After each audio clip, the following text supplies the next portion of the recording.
అనంత spiritual వరల్డ్కి స్వాగతం. ఓం శ్రీ గణేశాయ నమః. ఓం శ్రీ సరస్వతియే నమః. ఓం శ్రీ గురుభ్యో నమః. మహాభారతంలోని ప్రముఖులైన ఇద్దరు మహోన్నతులు కృష్ణుడు కర్ణుడు మధ్యన ఒకసారి మంచి చర్చ జరిగింది. కర్ణుడు కృష్ణుణ్ణి అడిగాడు, నేను పుట్టగానే నన్ను నా తల్లి వదిలేసింది. అశాస్త్రీయమైన జన్మను పొందడం అనేది నా తప్ప కాదే. ద్రోణాచార్యులు నాకు విద్య నేర్పేటందుకు నిరాకరించారు. ఎందుకంటే నేను క్షత్రియుణ్ణి కాను అన్న కారణంతో. పరశురాముడు నాకు విద్యనైతే నేర్పారు, కానీ నేను క్షత్రియుడిగా గుర్తింపబడే వరకు ఆ విద్యనంతా మరిచిపోయేలా నాకు శాపం పెట్టారు. పొరపాటున నా బాణం ఒక ఆవుకి తగిలితే ఆ ఆవు యజమాని నా తప్పు లేకున్నా నన్ను నిందించారు. ద్రౌపది స్వయంవరంలో నాకు పరాభవం జరిగింది. ఈనాడు కుంతీమాత వచ్చి నేను తన పుత్రుణ్ణి అని నాకు నిజం చెప్పడం వెనకనున్న కారణం కేవలం ఆవిడ తన వేరే పుత్రులను కాపాడుకోవడం కోసమే.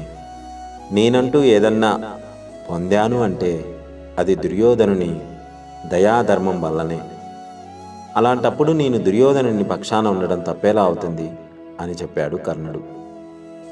దానికి కృష్ణుడు సమాధానంగా కర్ణునికి చెప్పాడు, నేను పుట్టడమే కారాగారంలో పుట్టాను. నేను పుట్టడం కంటే ముందే నా చావు నా కోసం కాచుకొని కూర్చుంది.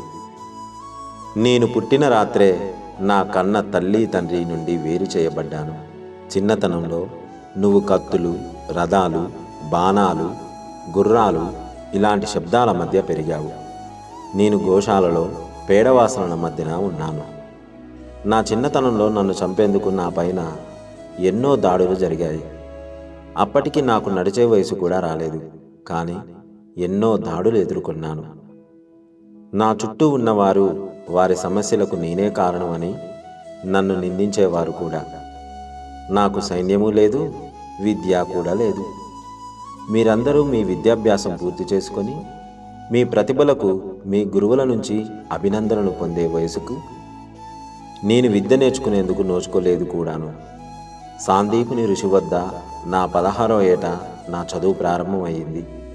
జరాసంధుని బారి నుంచి కాపాడుకోవడానికి నా గోకులాన్నంతా నేను యమునా ఒడ్డు నుంచి దూరంగా తీసుకెళ్లాల్సి వచ్చింది. అప్పుడు పిరికివాడుగా పారిపోయానన్న చెడ్డ పేరు నాకొచ్చింది. సరే, ఇంతకీ దుర్యోధనుడు ఈ యుద్ధం గెలిచాడే అనుకో, నీకు మంచి పేరు వస్తుంది. అదే ధర్మరాజు గెలిస్తే నాకేమీ రాదు. పైగా ఈ యుద్ధం మరియు యుద్ధానికి సంబంధించిన సమస్యలకు నేనే కారణం అన్న నింద వేస్తారు అందరూ నా పైన. ఒకటి గుర్తుంచుకో కర్ణ, జీవితంలో సమస్యలు సవాళ్ళు అందరికీ ఉంటాయి. జీవితం ఏ ఒక్కరికి పూలబాట కాదు. అన్ని వేళలా అంతా సవ్యంగానే ఉండదు. దుర్యోధనుడు అవని, యుధిష్ఠిరుడు అవని అందరూ జీవితపు దెబ్బలు రుచి చూసిన వారే. ఏది సరైనదో, ఏది ధర్మమో నీ మనసుకు, నీ బుద్ధికి తెలుసు. మనకి ఎంత అన్యాయం జరిగినా, మనకు ఎన్ని పరాభవాలు జరిగినా, మనకు రావలసినది మనకు అందకపోయినా, మనం ఆయా సమయాల్లో ఎలా ప్రవర్తిస్తామో అదే మన వ్యక్తిత్వం. అదే చాలా ముఖ్యమైనది. జీవితం ఆటుపోట్లు భరించామనో, మనకు చెడు అనుభవాలు ఎదురయ్యాయోనో అనే కారణాలు మనకు అధర్మ మార్గంలో ప్రయాణించేందుకు అనుమతిగా అనుకోకూడదు. మనం బాధపడ్డామని జీవితాన్ని చెడు మార్గంలోకి నడిపించుకోకూడదు.